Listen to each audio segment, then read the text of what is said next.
Magandang araw po sa inyong lahat, guys. Mula nang na-i-upload po natin yung tungkol sa kaso ng pagkawala ni Jubilin Galieno, meron pong nag-comment, no?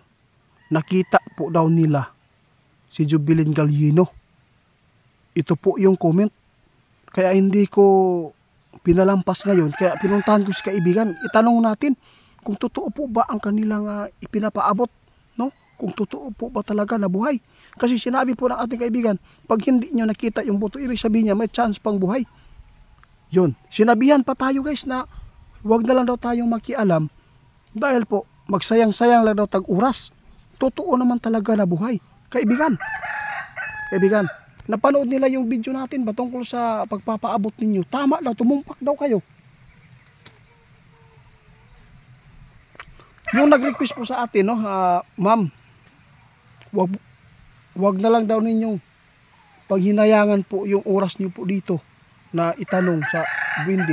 Dahil po ay buhay pa daw, nakita daw nila si Jubilin Galieno bago lang daw, kaibigan.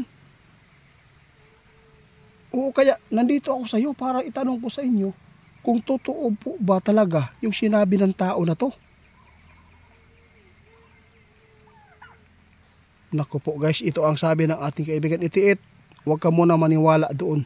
Kasi marami talagang pwedeng gumawa po ng mga pagpapaabot na hindi katotohanan po yung nakita nila. Baka totoo yan, kaibigan. Kasi baka, no? Oo, kasi po dito ko nakita.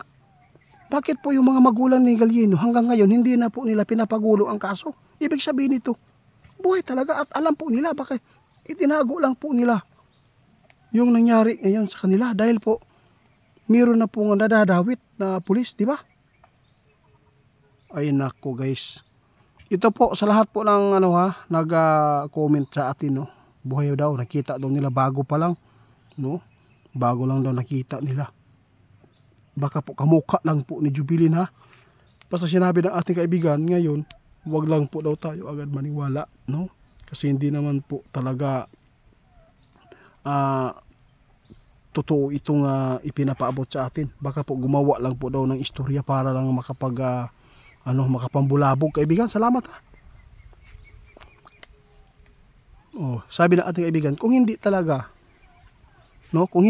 ipinagpatuloy ng magbulang yung kaso pagkawala ng kanilang anak, kasi hindi po matatanggap ng isang ama, magulang, kapag ang isang anak ay nawawala kapag walang hustisya na nakamit, di ba? Ibig sabihin nito, totoo siguro, kaibigan, no? May chance talagang buhay, guys. Yun po. Kaya hanggang dito na lang muna ang aming pagpapaabot sa inyo, ha. Kung sino man po yung magtatanong pa, i-close na po namin to kasi sinabi naman po ni kaibigan na kapag hindi na po nakikita ang isang buto, ibig sabihin nito may chance pang buhay. Dito po natin na naisip ba na ang mga gulang wala nang pagpapagulong ng kaso dito, hindi na po inasikaso yata, no? Kasi hindi naman po na sa social media, eh. Kasi kapag viral, guys, viral po noon nung pagkawala talaga. Grabe yun, kaibigan. Grabe talaga to nag-chat. Parang alam na alam po niya. Alam po ba ninyo, kaibigan? Sinabi po niya yung lugar kung saan niya nakita. Sa Puerto Princesa man daw to. Ibig sabihin, Palawan to. Yun po ang binanggit sa comment, guys. Dinilit ko yung comment kasi ayaw ko talaga na tayo ay paghanapan. Pagpuntahan tayo ng mga magulang. Kay kaibigan. Ayaw ko na madadamay po tayo sa ganitong mga usapin, no? Kasi tinugunan ko lang tinugunan ko lang po yung nag-request kasi matagal na daw nila. Bakit daw hindi ko daw ina-update tungkol po yung importanteng kaso? Bakit daw? Ibig sabihin ba na hindi totoo ang duwindi na kinakausap natin? Yun, parang yung ko, eh. O kaya naipaabot ko na lang, natugunan ko at nabigyan ko ng oras. Kaya guys, sa lahat ng makapanood sa atin, no, yung kaso na to ay talagang makikita talaga natin na buhay yung babae na to. Kasi wala naman po na ano sa social media, hindi na kontrobersya, wala na talaga, parang napatay na. Oo, kaibigan.